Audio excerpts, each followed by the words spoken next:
Atheists, agnostics, long-haired weirdos, short-haired weirdos, vandals, hooligans. The government, hug the government, love the government, hug the government, love the government, hug the government, love. Welcome to the Politics Guys. I'm political scientist Michael Baranowski, an emeritus professor at Northern Kentucky University.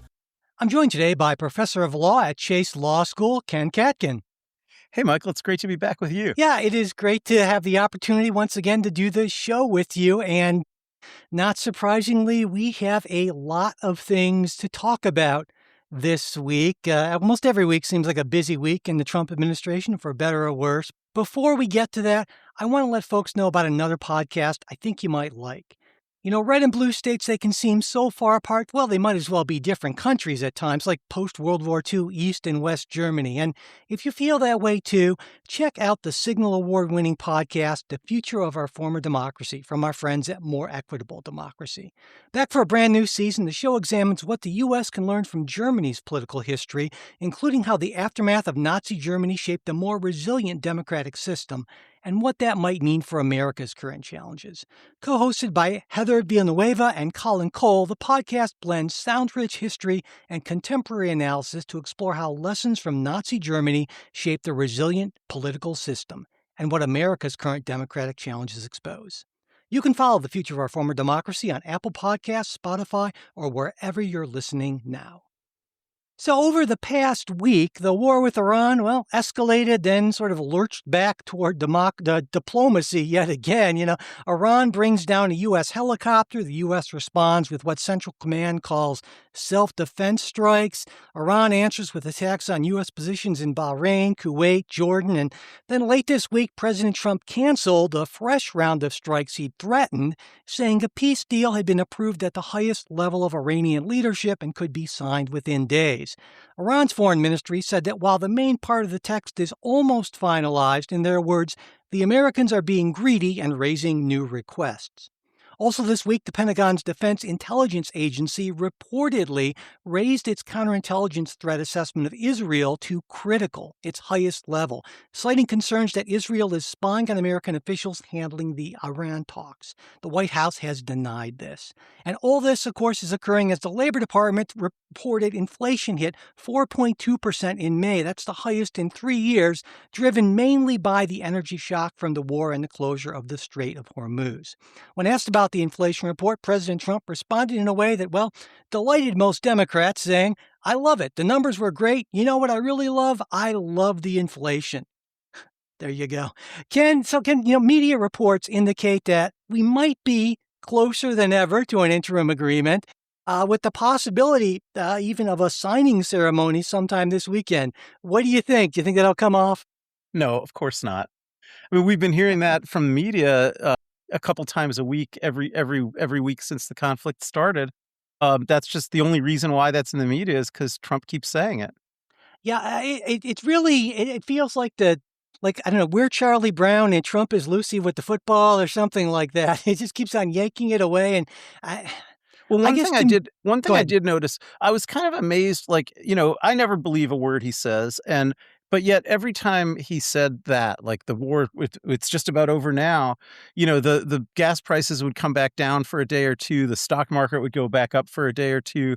And then it would become obvious that he wasn't telling the truth. And then the gas prices would go back up and the stock market would come back down. And it seemed like for those first few weeks, just on his pure bullshit, he had the ability to affect the oil markets and the stock markets. But I do think that's more or less stopped. One thing I noticed through this whole week, both the day that the helicopter was attacked and then, today when he said it's over again, the same kind of cycle. But at least here in Cincinnati where I am, the gas pretty much just stayed at $4 a gallon through all that. It did not go up when the helicopter was hit. It did not come down today after he said it's going to be peace. So I think the whole at least the parts of the world where people have money at stake are really just starting to ignore his bullshit and not actually let it affect anything anymore.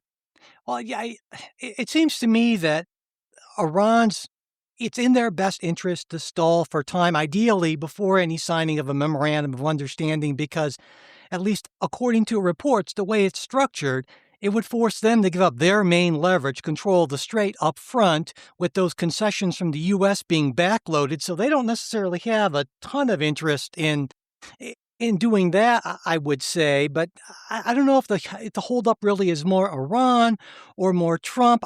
On the Trump end, it's hard for me to imagine him settling for a deal that could be said to be no better than what Obama got with the JCPOA deal. And so, I don't know, what are your thoughts on that?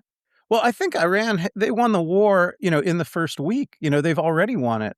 So I think you can look at this, we had the war in Afghanistan. We stayed there for 20 years. It was lost the whole time. When Biden finally kind of acknowledged that it was lost and stemmed the bleeding and just pulled all the way out, he got excoriated for that.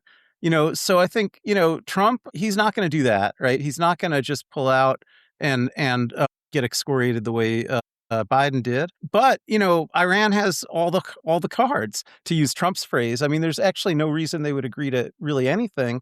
And also, I think, they, just like him, they care a lot about appearances. So, they don't want to agree to anything that makes it look like they did anything other than win. Yeah, I certainly think Iran has a very powerful card in the Strait of Hormuz and ability to disrupt things in the Middle East. But I think also that the fact that their economy is in horrific shape and their infrastructure is in horrific shape, some on the right would say, listen, we're just being far too impatient. And from the beginning, President Trump has said, yeah, there's some inflation, but it's worth it to ensure that Iran doesn't get a nuclear weapon. And if that takes a little bit longer, well, that's the more important long-term goal. And I'm not entirely unsympathetic to that viewpoint, even if I don't necessarily believe it in its entirety. What do you think? Well, I mean, I think that's a kind of a fig leaf that Trump can use to explain why he's not just getting out of there, but it's not anything that's going to impress the Iranians, right? So if his position is, we've got time, we're going to keep putting pressure on, we're going to stay there until we achieve our objectives. Well, he's never going to achieve the objectives. I mean, the thing about that you said about the Iranian economy being battered, it's not a democracy. I mean, their economy may be being battered 10 times as much as our economy is being battered, but the impact of our economy being battered only 1/10 as much is much worse here because this is a democracy, right? The Republicans could lose power over that. The Iranian regime can't lose power over that. I think that doesn't really matter to them hardly at all. And I guess I feel like the fundamental problem here is that neither side can trust the other side to keep what I see as the key commitment, right? The Iranians want the U.S. and Israel not to pursue regime change, and they've made it really clear that you never know. You could be going along, and next thing you know, bombs are falling and missiles are flying and so forth. Whereas, the U.S., of course, wants Iran not to pursue a nuclear weapon, and I can't see, as long as this regime is in power, that they don't do every single thing within their ability to try to get a nuclear weapon as soon as possible to avoid this sort of thing in the future if they possibly can. Right. I mean, that's why the war cannot end under this administration. Now, one of the many ways Iran has the upper hand is, it's actually true that the war, to the extent it continues and it puts more of a squeeze on the American economy between now and November, that actually can cause regime change here because we have regime change through elections, right? So I think, when we get a different administration, which I certainly hope will happen in 2029, but if not, I guess in 2033, that's when the war can end. And in that sense, I think it has a lot in common with the Afghan war or the Vietnam War. So your prediction, it sounds like you're saying that at least you believe that this war will probably, or this, whatever you want to call it, will not be able to be truly resolved until Donald Trump is out of office? Absolutely. Yeah, I think that's obvious. And I think I think that's what all the markets are starting to figure also, because they're not anymore going through the same palpitations day to day based on what he says about war or peace that they were before. And I wanted to point out on the inflation front, when I said that this is almost exclusively an energy thing. If you kind of break down those numbers, energy costs went up almost 23.5%, year over year. Gasoline over 40%. And when you look at core CPI, which takes out food and energy, that barely budged. That was up like 0. In a way, if you take a look at Trump's "I love the inflation" remark, and there's a point that's sort of buried in those remarks, I think. Maybe I'm overinterpreting, I don't know, is that this is not broad-based inflation, but kind of an energy supply shock that really should dissipate once the strait is open and traffic starts flowing more or less normally again. And my sense was that's in part what Trump was saying in those remarks, though he said it very inelegantly, to say the least. And of course, Democrats started jumping on that and were salivating over putting that in campaign materials. And we've already started to see some things with those lines. Yeah, I mean, I'm not going to say I have any real idea what he meant to say. I sort of just took it like it's a flippant remark because, instead of having to, look ridiculous and say there's not inflation, he just sort of had to maybe try to make it seem like he's playing some kind of 4D chess and inflation's actually, part of what he's trying to have. But that's kind of how I read that. I didn't read a deeper meaning than that. But I think, food, as you say, food and gasoline, which are not part of core inflation. I think the usual reason that they're not considered part of core inflation, which goes under the name volatility sometimes, is the idea that they're just about the only goods in the economy where the prices go up and down. And, almost all other goods in the economy, prices go up perhaps more slowly, but they never come back down. Right. And so, it probably could be the case that oil prices, could come back down at some point, if the conflict would end. I think it would take a little bit of time for them to come back down, even if the conflict would end, because there's lingering disruptions and who knows if that's going to open up the Strait of Hormuz right away and things like that. But meanwhile, I think, the country, and especially the rest of the world, even more than this country, is getting a little bit of a kickstart towards moving to renewables. And so that, the demand for oil will go down, year, so even if the supplies are not ever, restored to levels that they were before, that I think you can still expect energy prices to come down some as more people go to solar and wind and geothermal and all those kind of things, which is happening slowly in this country and quickly in most countries. And so, I don't know. The other thing he might have meant about loving inflation, I guess, if I'm just going to speculate, is that, he's driven us up to these kind of record levels of deficit and debt. And, inflation does inflate away some of that. So it makes it easier to pay the debt, although I don't know that trying to reduce the deficits or the debt are any part of his agenda. But in principle, if someone wanted to do that, then, inflation would help a little bit. But I'm not even sure if that's what he was talking about or not. Well, on the regime change remark you made, that we have regime change through elections, though, of course, in the coming midterms, we're only going to get, at best, sort of partial regime change. And to me, I don't know that really, based on everything we've seen, I don't really feel that necessarily matters a heck of a lot to President Trump. I think he's just decided that Congress really can't do much for him anyway, and especially as it regards the war with Iran, he can pretty much do what he wants. Congress is not going to do a whole lot to really stop him. There certainly aren't going to be veto-proof majorities in Congress for anyone wanting to oppose him. And so I think he feels that he pretty much has a free hand for the next couple of years, essentially. Whether that turns out to be true, he'll certainly be more distracted with investigations and whatnot, and if Democrats take control. But real regime change is not going to happen until, at the very earliest, January of 2029. Yeah, I mean, I said the same thing. I said 2029 is the year that the war could end. Right. So I mostly agree with that. I think that there's a few things Congress can do that he can't stop just with a veto. He does need them to keep funding the war.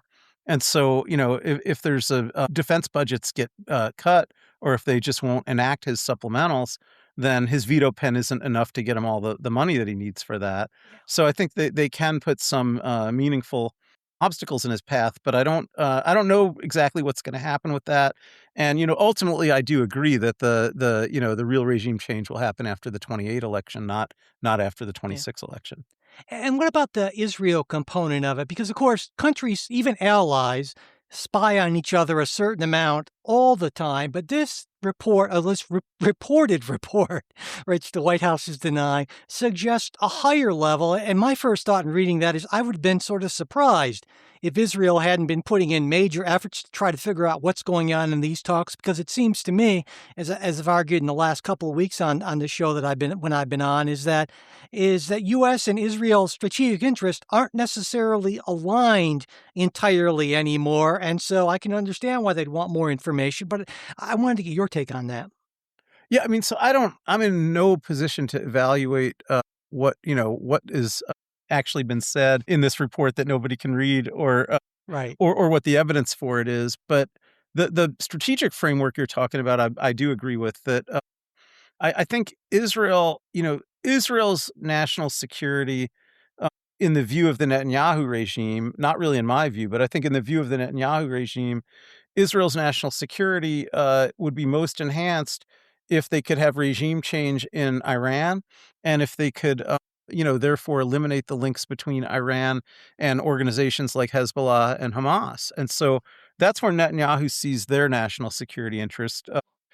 I personally would see Israel's national security interests more in pursuing a lasting peace agreement, like they were successfully able to do in the past with Egypt and with Jordan and some other countries. And I think that makes them more secure than the idea that they can have military actions elsewhere. But I think Netanyahu looks at it that way. So if that's the way he looks at Israeli national security, then any peace between the U.S. and Iran that could leave the Iranian regime in place and not be changed, in the Netanyahu view, would be contrary to Israeli security interests. Something like that would almost certainly be in U.S. security interests, right? We're better off not fighting a war in Iran than fighting a war in Iran.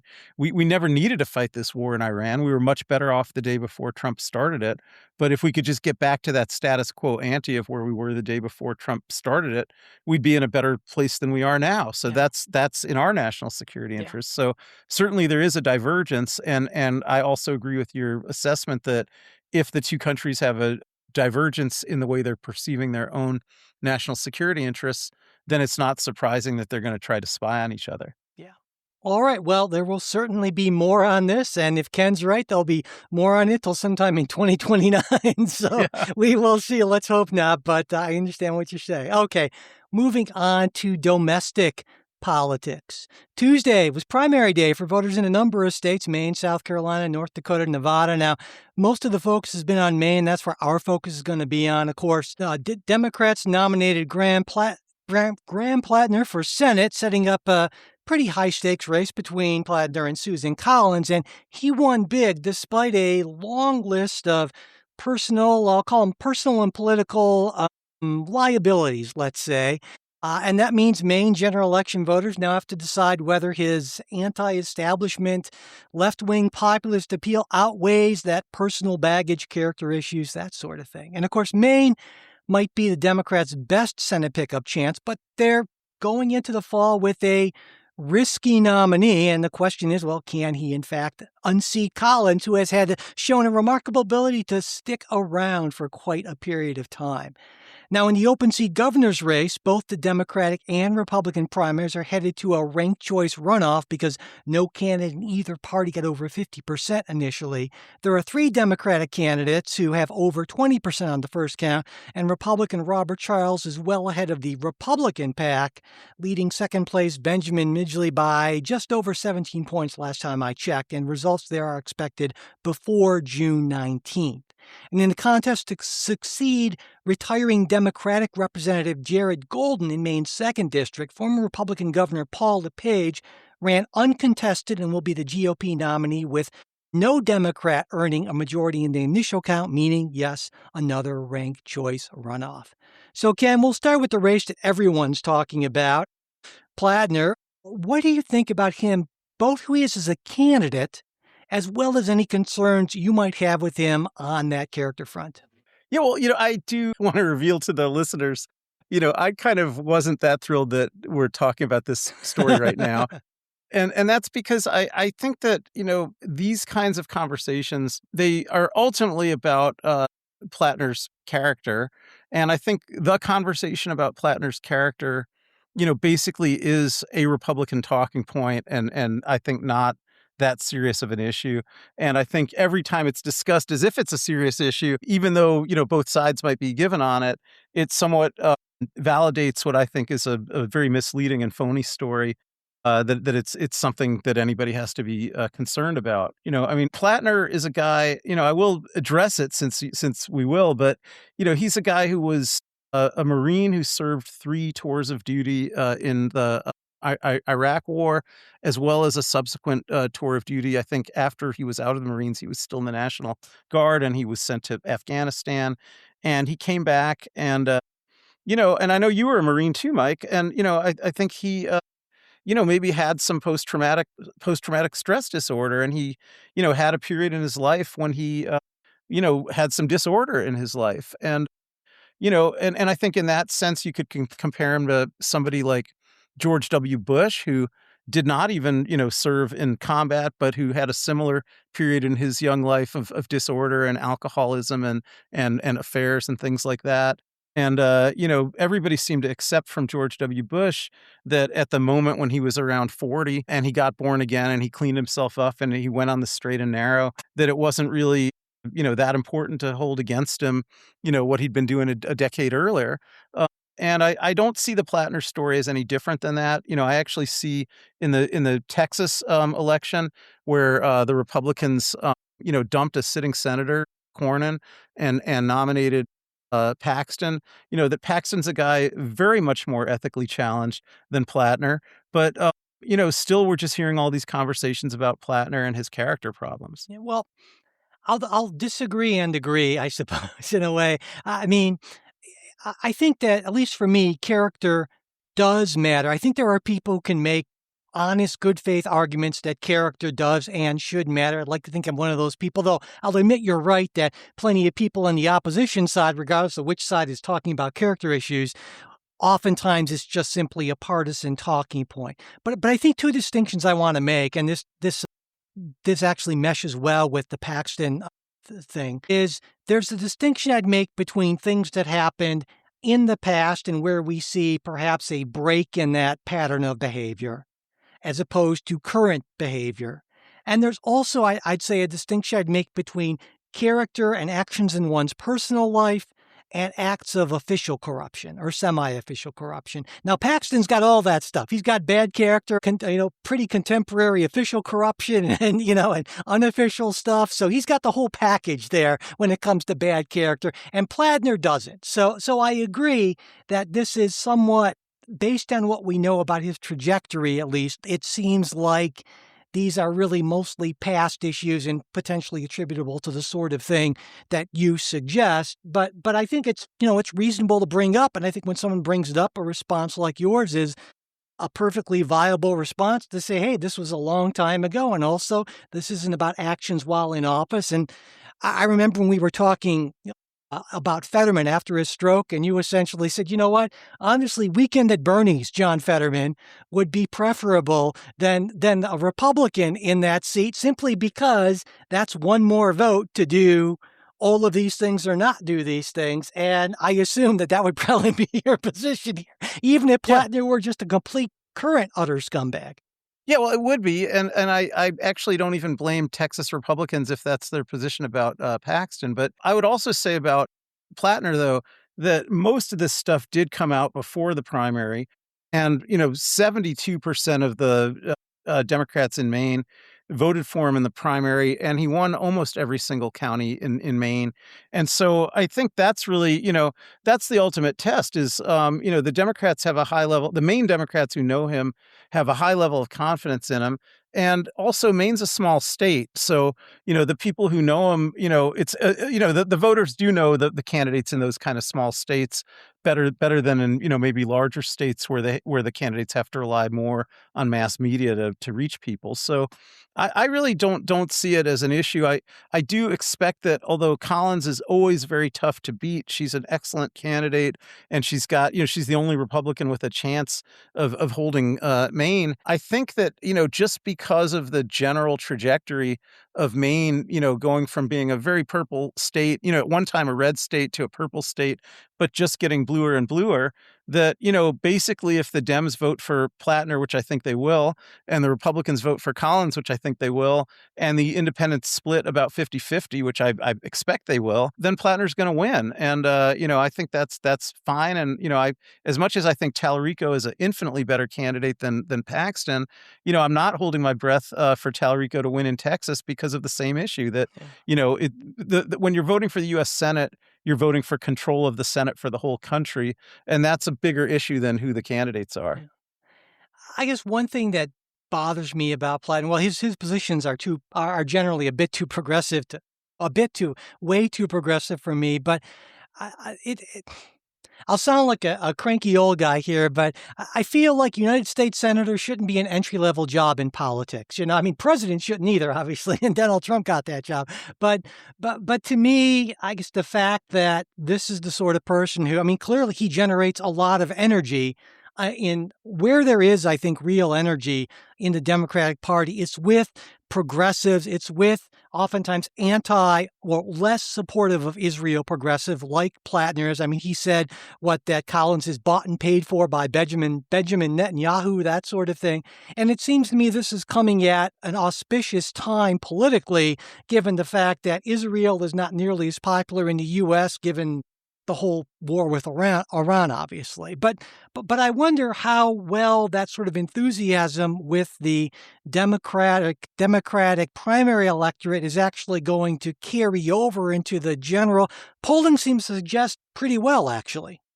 Yeah, I think that most voters in Maine who have a partisan affiliation are just simply going to vote their partisan affiliation. And it really, so I think there's two different issues in what you said. The one goes back to electability, which I think is where you ended, but you started with the idea of qualification for the job. And, I would say my gut leans in the same direction as yours, that Senate seems like something where you'd want someone in that job who's capable of hitting the ground running and being a legislator. But actually, I don't think that's true in the year 2026, because Congress is going to be so dysfunctional no matter what. They've been completely dysfunctional in 25 and 26. Despite the fact that, the Republicans have unified control of government. They've got the House, they've got the Senate, they've got the White House, they've got the Supreme Court, and still we have the most dysfunctional Congress ever, because that's the way Trump wants it. So, no matter who gets control of the House and the Senate in 26, you're either going to continue to have unified Republican control with a president who wants Congress to do nothing, or you're going to have the Dems in control of one or maybe both houses of Congress, but Trump's still going to have the White House and veto anything they would try to do. And they may not even get rid of the filibuster rule in the Senate under those circumstances. So no legislating is going to get done. So for that reason, the ability to hit the ground running as a legislator, I think, in a normal year is an important job qualification, but in this election, I think is not. That's a reasonable point, actually.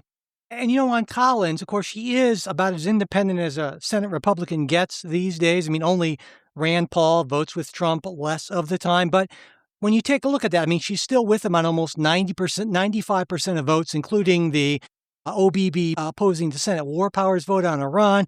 She voted for almost all of his nominations aside from Hegseth and Patel. So that means she was a yes on RFK Jr., Gabbard, Bondi, Noem. So really, there is a huge difference, even if there's no legislating that goes on. Simply that one more vote the other way makes a difference in terms of Trump appointments, at least potentially. Yeah, I think it makes a huge difference on confirmations, and it also makes a huge difference on oversight. The Senate can hold meaningful oversight hearings if the Dems get a majority. They can't otherwise. And so I think there are some issues at stake in terms of getting that majority, and also they can prevent, Trump from passing legislation. So, the One Big Beautiful Bill Act, the one and only, actual piece of legislation that's been enacted in the so far in the second Trump administration, certainly wouldn't have been enacted if the Dems had a majority in the Senate. So I think there's significance to taking control of the Senate, and I really can't think of any issue that could ever come up in the Senate where the question of how would you want the outcome to go would turn on the question of does Platner have good enough character? Is his character, is his good or bad character going to affect the way he votes on this? Is it going to, there's nothing I can think of where that would become relevant to anything. And that second district race should be really interesting, probably one of the most competitive in the country. I mean, Golden in 2024, he won that district by just over half a point, so that should be a real squeaker. And of course, with every vote, every race potentially counting, well, we'll see. My prediction is that there's going to be enough of a pro-democratic year that they'll end up picking up 20-something seats, and that won't matter a whole heck of a lot, but that'll certainly be one of them in the mix. Well, I don't know about picking up 20. I don't even think there's 20 competitive seats left after all the gerrymandering. So now it is true that a couple of the seats that have become non-competitive have been gerrymandered in the Democrats' direction in California, but so maybe 20 is possible. But I think I read that there's only going to be 17 competitive races in the whole country, of which this is one of them. So I do think gerrymandering is going to be a big obstacle. I have no doubt that the Dems are going to massively win the popular vote in if you add up all the congressional votes in the country. But the people have to vote in districts, and this it's the most competitive one. It's a district that traditionally was red, and the incumbent who's leaving was probably maybe the most conservative Democrat in the Democratic House caucus. And LePage, who's running as the Republican for this seat, he's a former governor. He likes to call himself Trump before Trump. He's a real, very, very pro-Trump Republican. So I think he'll be able to consolidate the Republican voters. And I think it's a toss-up. I guess you were also saying it was a toss-up. You were just saying you don't think it's going to determine the outcome of the House. But I think you really need to watch how few races in the country are still going to actually be competitive. And I already made my House and Senate predictions. I feel fairly certain the Democrats are going to take the House, and I think they'll win this district and a bunch of others. But in the Senate, I've said, well, I think it's going to be close, but no cigar. They pick up maybe 3 seats, possibly 2, but don't get the 4 they need to control the chamber. Any thoughts on that before we move on to our next thing? Yeah, I mostly agree with the Senate prediction.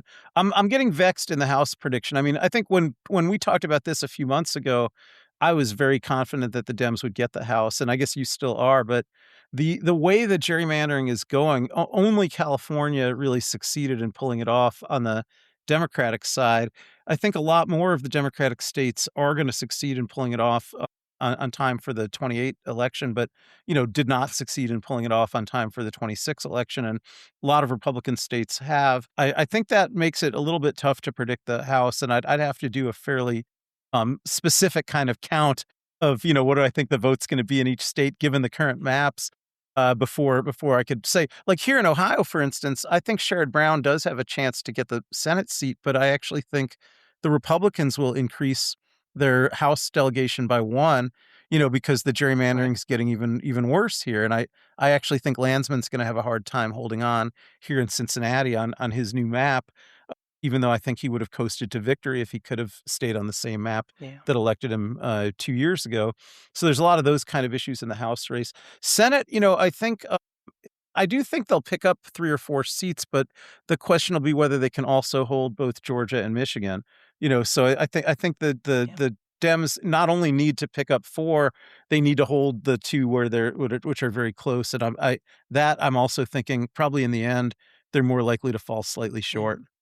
Yeah, I feel like Sherrod Brown's campaign must be in trouble because he sends me stuff all the time, and the latest thing was I am in a statistical tie. And whenever a campaign sends out a message saying they're in a statistical tie, it usually means they're behind, but they're trying to spin it a little bit. But we shall see. So anyway, yeah, I actually think he is behind by 1 or 2, but that's certainly within reach. Like if you look at all the polls, and the one that I think the surprise state I think the Dems will get a pickup in is Alaska.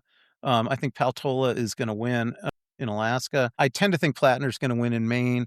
Cooper's certainly going to win in North Carolina, but I'm not so sure about Tallarico in Texas. It's hard to know what's going to happen in Iowa. The Nebraska race is very interesting. It wouldn't be a Dem, but it would be an independent who would caucus with the Dems, Osborne. In Nebraska, but he's doing well. So but then the Dems have to hold both Georgia, and I think Ossoff is a great candidate, and doing as well as any Dem there could, but it's a tough state. And then Michigan, I don't know that they've got anybody as good as Stevens who's left. Yeah. Yeah. Well, We shall see. We'll be coming back to this a bunch of times for sure. Yep. But go ahead. But let's move on to, I don't know, some presidential appointments, I suppose. On Thursday, June 11th, President Trump announced he'll nominate Jay Clayton to be Director of National Intelligence. Now, Clayton currently serves as the U.S. Attorney for the Southern District of New York. He's also a former SEC chairman. Clayton would succeed Tulsi Gabbard, whose resignation takes effect on June 19th. Now, this comes less than 2 weeks after Trump named Housing Finance Director Bill Pulte as acting DNI, a choice that, resulted in kind of a bipartisan pushback in Congress. Now, federal law says that anyone nominated as DNI shall have extensive national security experience. Clayton, securities lawyer, prosecutor, no intelligence background. Well, he's got more than Pulte does, I suppose. There's that. And this is also connected to Section 702 of FISA. That's that warrantless foreign surveillance authority. That's set to lapse actually technically today, June 12th, and Senate Democrats have said Pulte must be replaced as acting DNI chief before they will support renewing it. And the House left town on Thursday without passing even a short extension, so that means that is happening for at least a short period. Now, the administration of Clayton says he's a respected, confirmable pick, and Pulte is just a short-term placeholder. Democrats say essentially it doesn't matter who the permanent nominee is. Pulte has to go before any 702 vote really moves forward. So, Ken, I thought we'd start with Clayton. The DNI statute explicitly requires extensive, not just national security expertise, but extensive national security expertise for any nominee. And it was weird when I was reading, because I'd read the statute before I saw the announcement of Clayton, and clearly Pulte did not qualify under that statute, but it didn't perhaps matter because he's acting DNI. But what seemed weird to me is that everyone seemed to forget about that part of the statute, saying that I guess, everyone likes Jay Clayton, so apparently that's enough. He's worked on some national security related things as U.S. Attorney and the SEC, so why the hell not? I don't know. It seems odd to me. What's your take on that? Yeah, I mean, if a judge were going to be deciding this matter, I think a judge should probably find that Clayton doesn't qualify because he doesn't have what was most likely intended by Congress when they used those words, extensive national security experience. But this is never going to be something that can be litigated in court. I think that this is something where the president, when he makes this nomination, he's going to implicitly be making the determination that the person that he's nominated is qualified and therefore has the sufficient extensive national security experience. This is certainly something that the Senate will discuss. I'm sure many Democratic senators will raise the point that Clayton doesn't have the requisite extensive national security experience. But that's when the Senate takes their vote, that's going to be the venue where this question is resolved. And maybe 3 or 4 Republican senators. Maybe it would take 5 because Fetterman usually goes Trump's way on these things. So, maybe 5 Republican senators will conclude, as you and I have, that Clayton doesn't have extensive national security experience. But if they don't vote no on him, I don't think there's really any other way to vindicate this statute. Yeah, that's my and my sense too.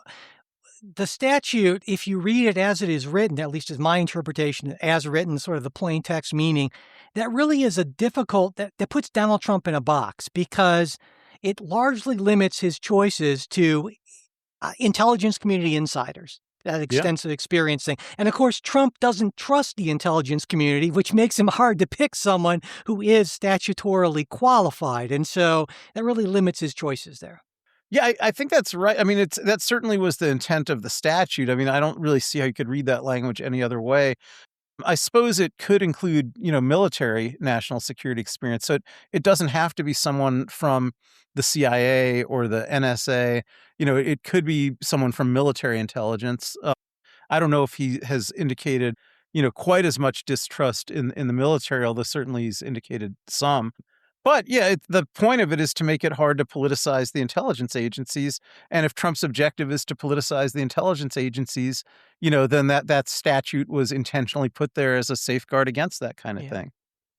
Well, what do you think, just in general, that issue aside? because it really looks like Clayton is going to be the Senate is rushing to confirm him as like light speed. I think they have a hearing scheduled for sometime next week, and they want to push this as quickly as possible. I bet he's going to be confirmed easily and quickly. Do you think that he at least an okay DNI? I mean, I don't know if the bar is set at a certain level by Gabbard. I don't know. What do you think? Well, that's really the thing. I don't think we've had a DNI during this entire Trump administration. I don't think Trump, pays any attention whatsoever to anything that Tulsi Gabbard might say about intelligence. I think he seemed like he deployed her to go look into election fraud in Georgia, which has nothing to do with foreign intelligence. And he didn't even have her in the room when he was talking about whether we should start this war with Iran. She had been against it earlier. She wasn't part of that conversation. She was probably, as surprised by it when it actually happened as you or me was. And so, I think we've been, the bar right now is essentially having no national intelligence director. I kind of think that's what's going to continue. I think that's the sort of point of Clayton.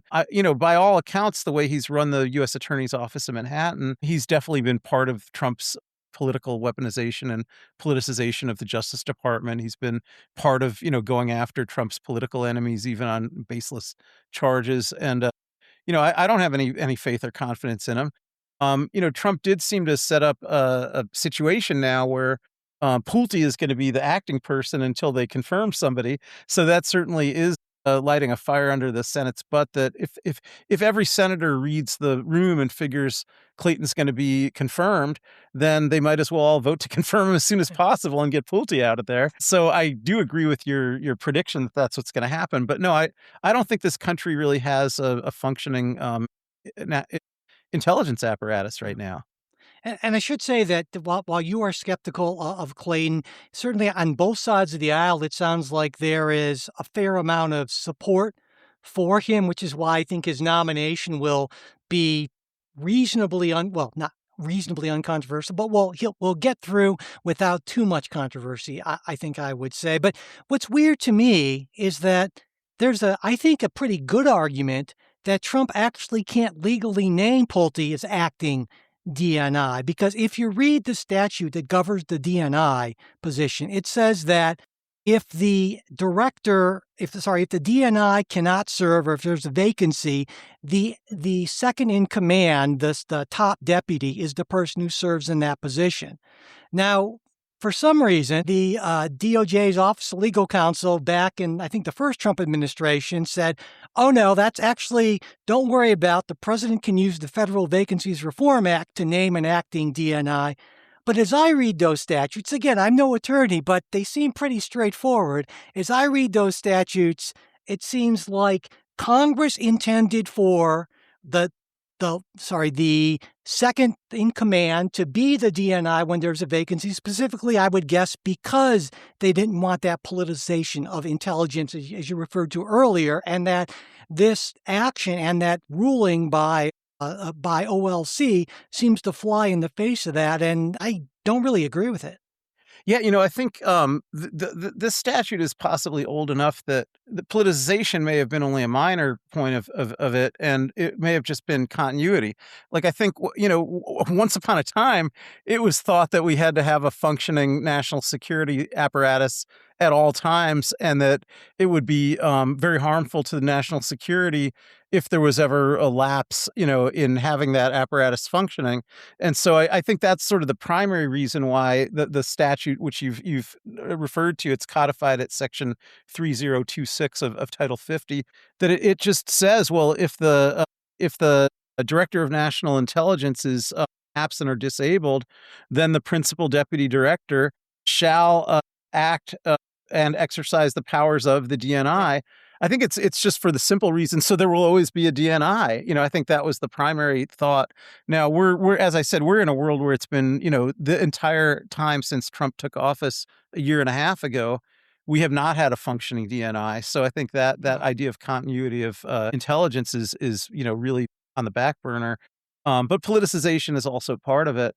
Yeah, so I think that's right. But also, as you said, and you and I had talked about this earlier, during the first Trump administration, as part of Trump's kind of advancing his unitary executive theory that he's the king of the government and nobody should be in it unless they're a lackey of his. Back in 2019, he did ask the OLC for a legal opinion on this question, and they gave it to him. And the legal opinion said that the uh, the General Vacancies Reform Act provisions can take priority here, which would mean anyone that's already in any Senate confirmed position in the government could be named as the acting director of national intelligence.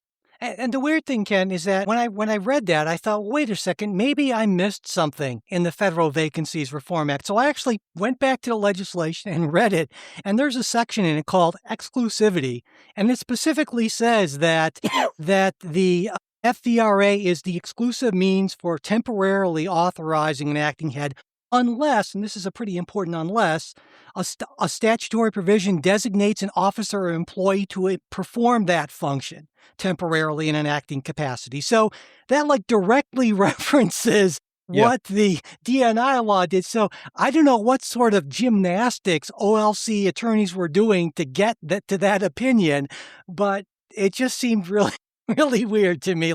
More like, well, what is the opinion the president wants? Let's figure out how to give it to him. Yeah. Well, I mean, yeah, it took the OLC about 18 pages to analyze, one sentence of statutory text.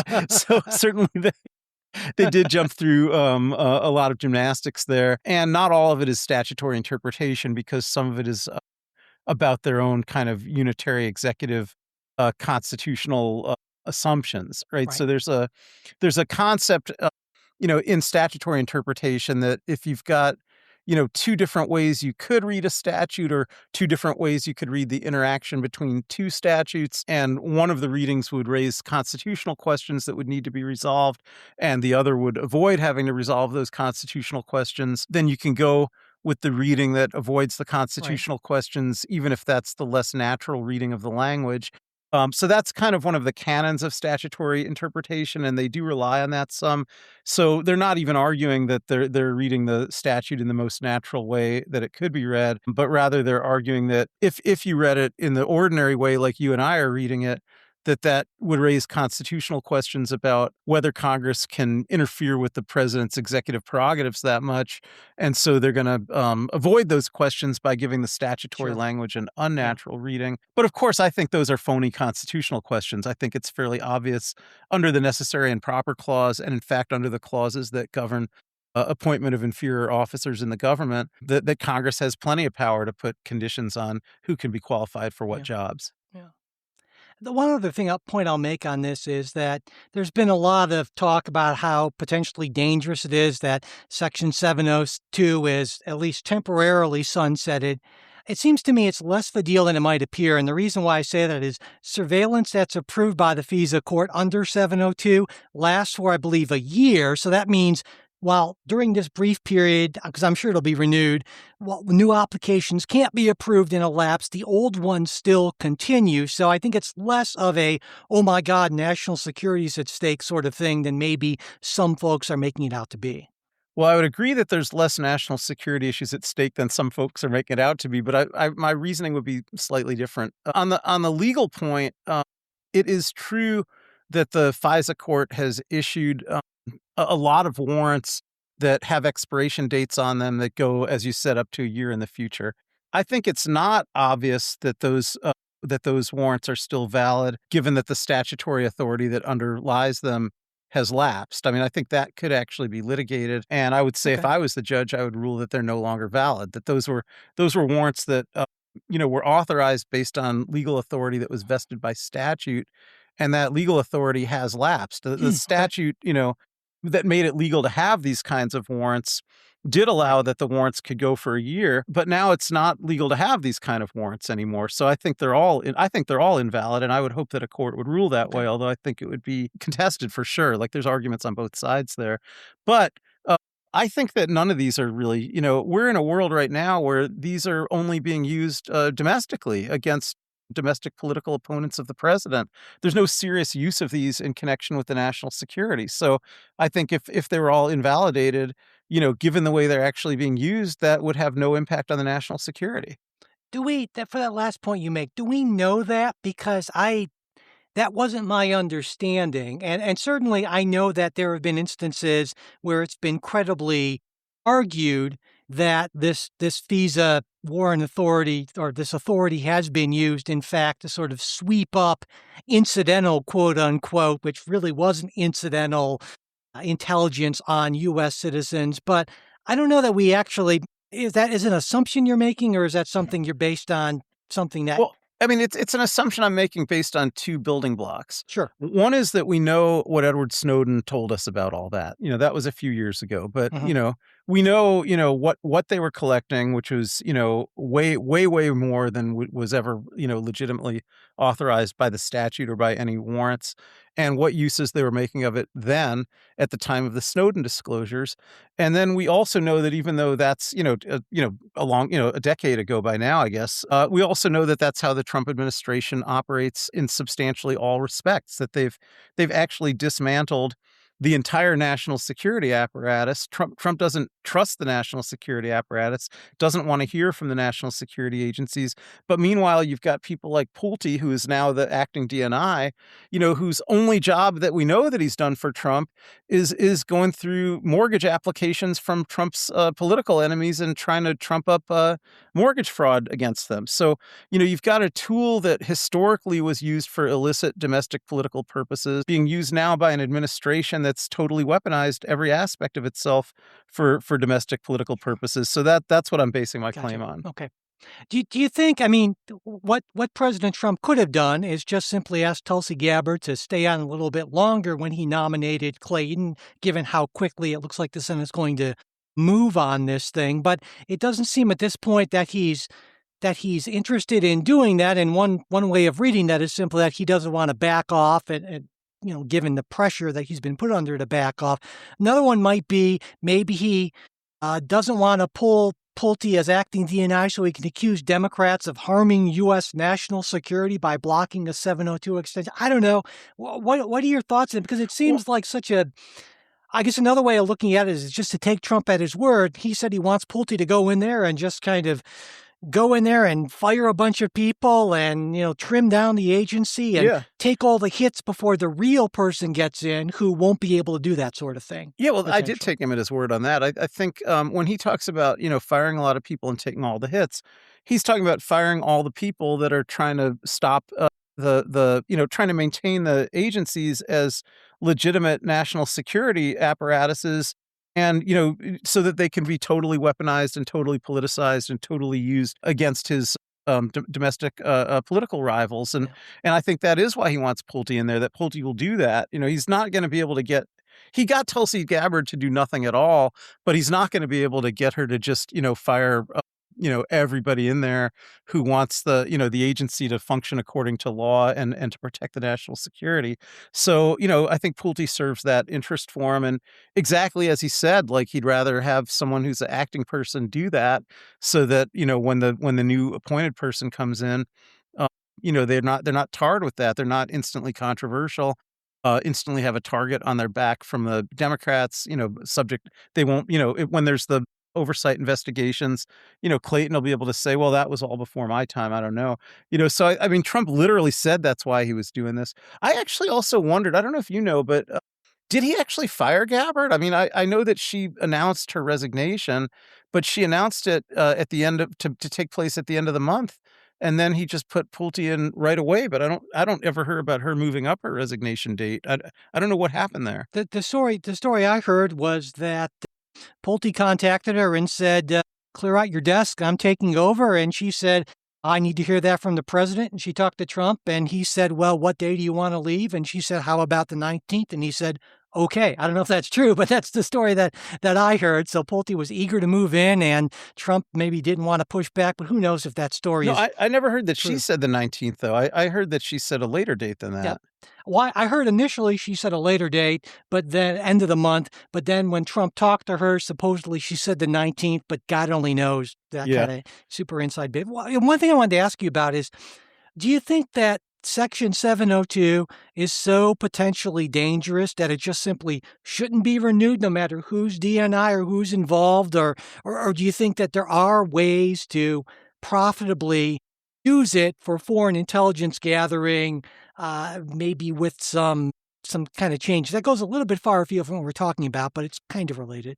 Yeah, I wouldn't renew it. If I was a member of Congress, I would certainly vote never to renew it. It's a hard question because we don't really know, like, to the extent that it was being used properly and in the spirit in which it was enacted, we would never actually know, right? These are things where, it's conceivable that because of intelligence that the U.S. Obtained by wiretapping, foreign targets in foreign countries who were plotting terrorism attacks against the U.S., that they were able to prevent those attacks from ever happening. And so the attacks never happened. We never knew about the wiretapping. All of that stuff is possible. But what we do know is I think it's been highly weaponized against Americans, and often in ways that are illegal even under the statute and that were never authorized by any court. But just the fact that you have this framework where there can be all this secret wiretapping means there can be a lot of politicized abuses against Americans, and that's actually happened a lot. So I think the fact that we know that there have been a lot of abuses, we don't know about the successes. We can't rule out that there were successes, but I would have to just vote on what I know. Yeah, makes sense. All right, well, we will leave it at that, and that actually does bring us to the end of our episode. So if there's anything that Ken and I talked about today that made a big impression, whether you loved it, hated it, or maybe just have a question for us, we would really like hearing from you. You can email us at mail@politicsguys.com, or you can reach out through Facebook, X, or our supporters Discord, and all of those links are in the show notes, and I am on our Discord all the time. If you're getting value from the Politics Guys and you want to help keep us going, the best way to do that is to support us on Patreon. If you're a supporter, you get ad-free episodes, the full midweek show instead of just a preview, and access to that Discord. You can start even with a free trial, and the link is in the show notes or at politicsguys.com/support. PayPal and Venmo, they're there too if you prefer one-time support. And if you want the full midweek episodes, but you can't support us financially right now, just send me an email, mike@politicsguys.com, and I will get you set up with that. And whether you support us or not, it really is a big help if you subscribe, rate, and review. Especially reviews are a big deal on wherever you listen, and sharing episodes as well. And finally, as always, before we go, a very special thanks to our fantastic executive producers.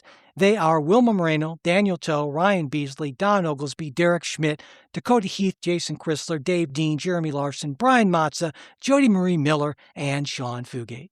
We'll be back with a new episode for you next week. We hope you'll join us.